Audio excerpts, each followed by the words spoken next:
Welcome back to the Deep Dive.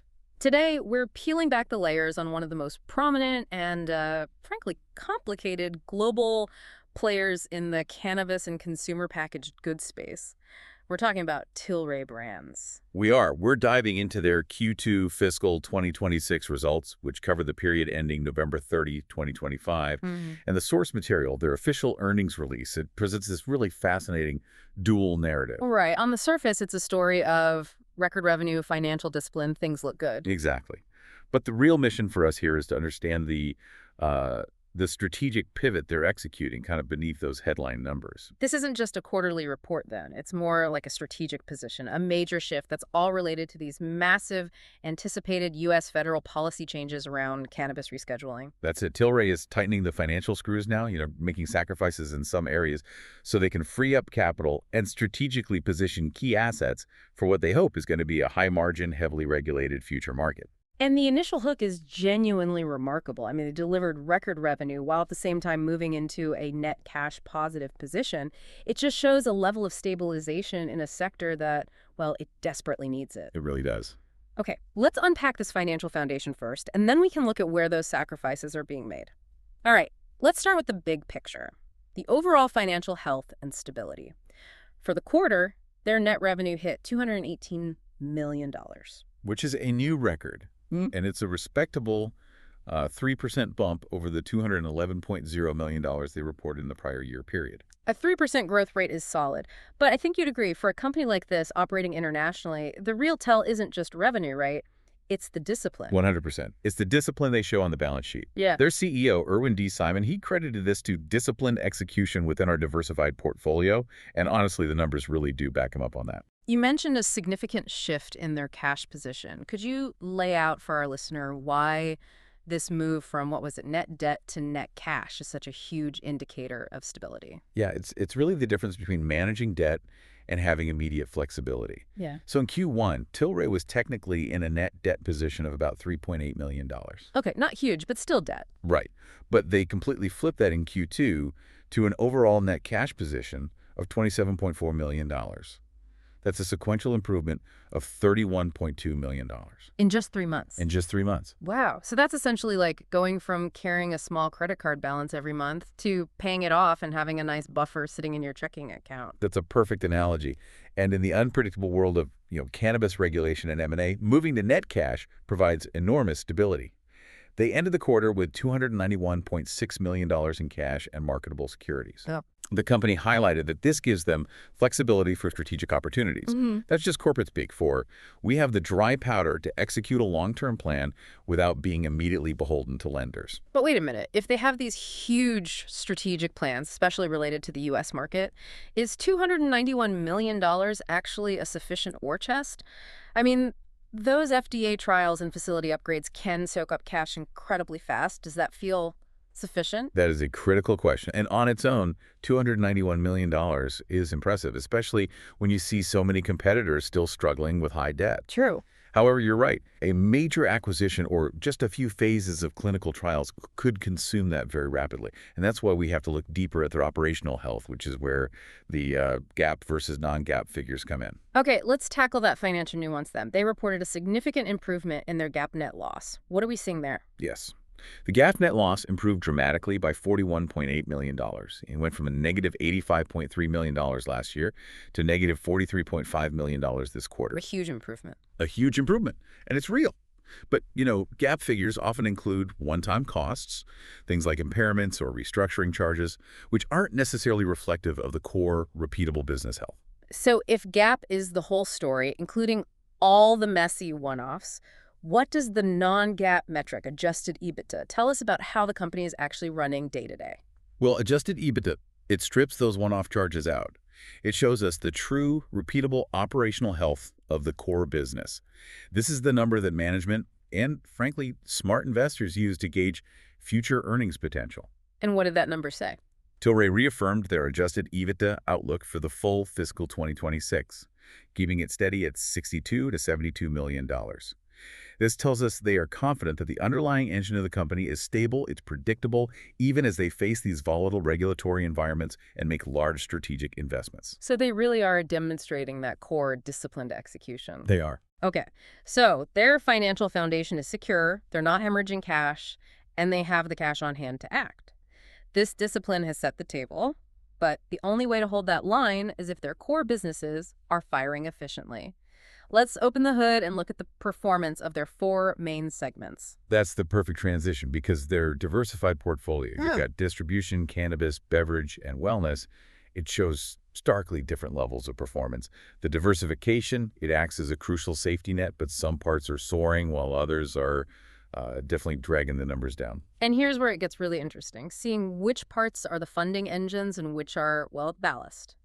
Let's start with the biggest revenue generator this quarter, distribution, which includes Tilray Pharma. Distribution was by far the strongest segment financially. It reached its highest ever revenue at $85.3 million.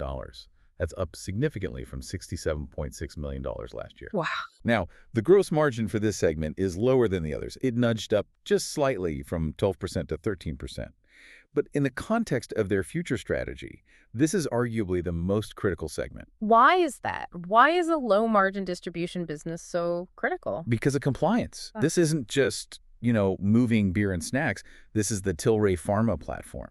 Running a pharmaceutical distribution network involves extremely high compliance standards. Right, like temperature control, security. Exactly. Temperature control, serialization, security, integration with established medical supply chains. That regulatory muscle is extremely difficult and expensive to build from scratch. Tilray already has it, and it's generating $85 million in revenue.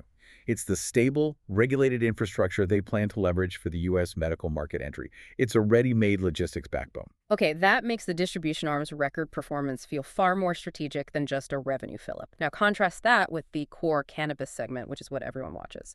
It grew modestly, up 3% to $67.5 million, but the gross margin story? That's phenomenal. 39%, up from 35% last year. Margin expansion like that shows successful optimization. But digging into that $67.5 million figure, the growth driver isn't what you might expect. International medical cannabis revenue spiked by a significant 36%. 36%. 36%. And Canadian adult use cannabis also grew by 6%. So high-margin medical sales abroad and Canadian recreational sales are fueling the margin expansion in their core segment. Absolutely. And the earnings release makes a really key point about what they sacrificed for this growth. The increase was offset by a lower presence in Canadian wholesale cannabis. They attribute that specifically to anticipating deployment in international markets. This is a strategic choice. It's not a failure. They're sacrificing lower margin wholesale activities now to reallocate those resources toward higher margin international opportunities. It proves that disciplined execution means knowing when to trim the sails. That makes the underperformance of the beverage segment even more striking.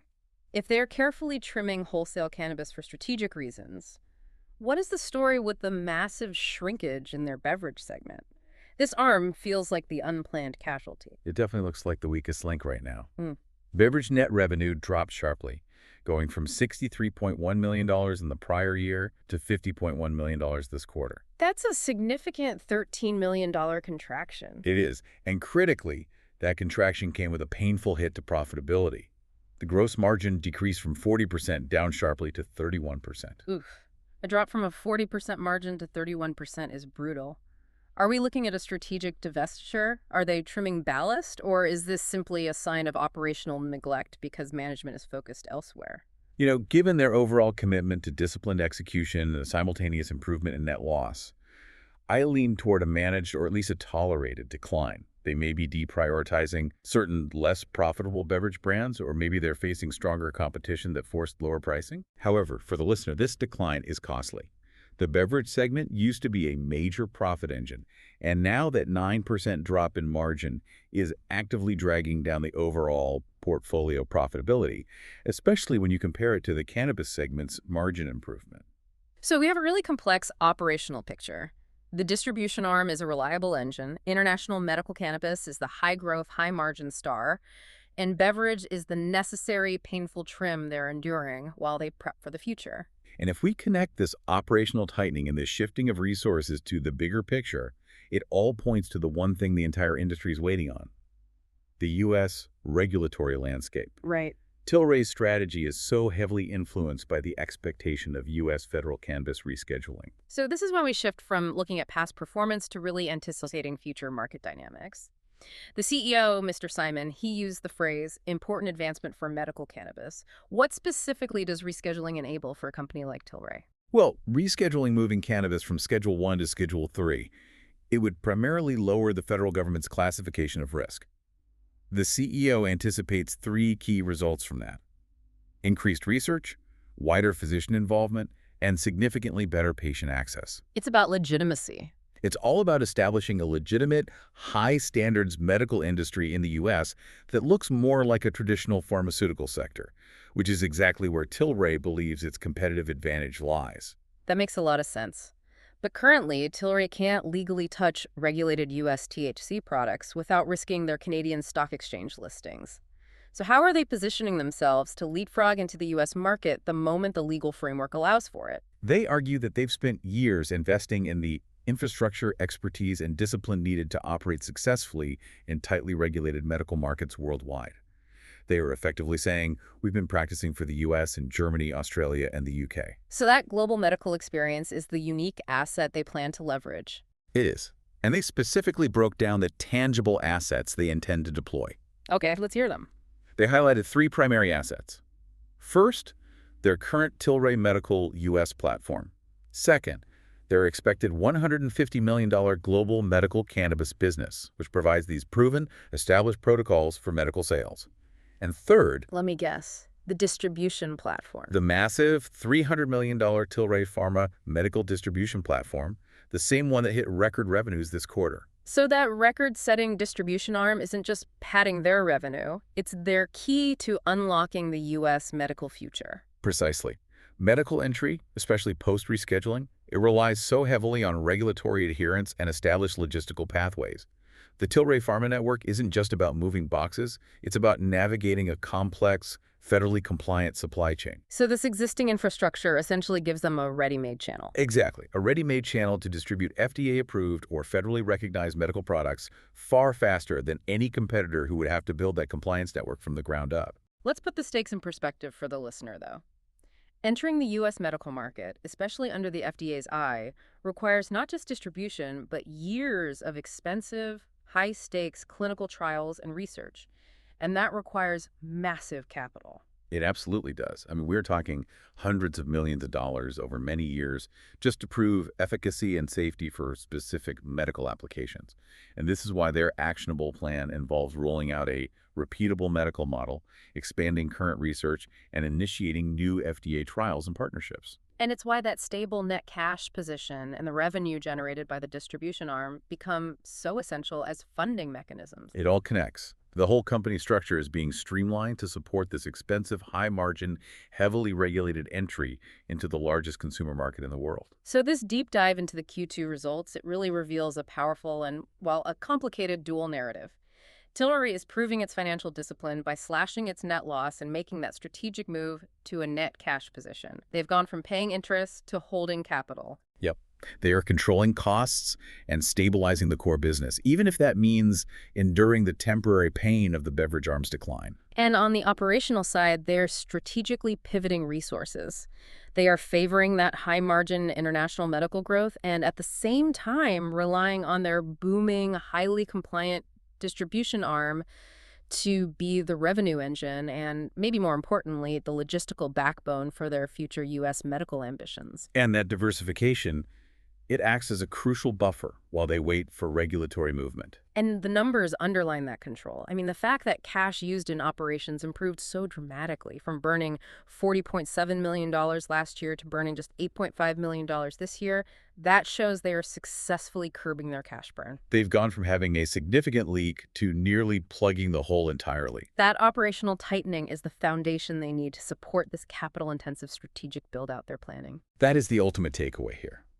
They are tightening the screws on operating efficiency and building up their war chest at the exact moment they are preparing for an extremely expensive, high-stakes strategic play. It's all centered on establishing legitimate medical cannabis operations in the United States. It's like they're running a marathon where the final sprint requires a colossal amount of financial fuel. That's it, exactly. So, what does this all mean for you, the learner, watching this sector? If Tilray's ability to execute its U.S. strategy hinges entirely on its capacity to fund years of expensive FDA trials, we have to ask, which of its existing business segments, the high-growth, high-margin international cannabis business, or the high-revenue, record-setting, compliant distribution business, will prove to be the most vital, the most reliable engine for funding that expansion? The answer to that question really determines the success of the entire company pivot.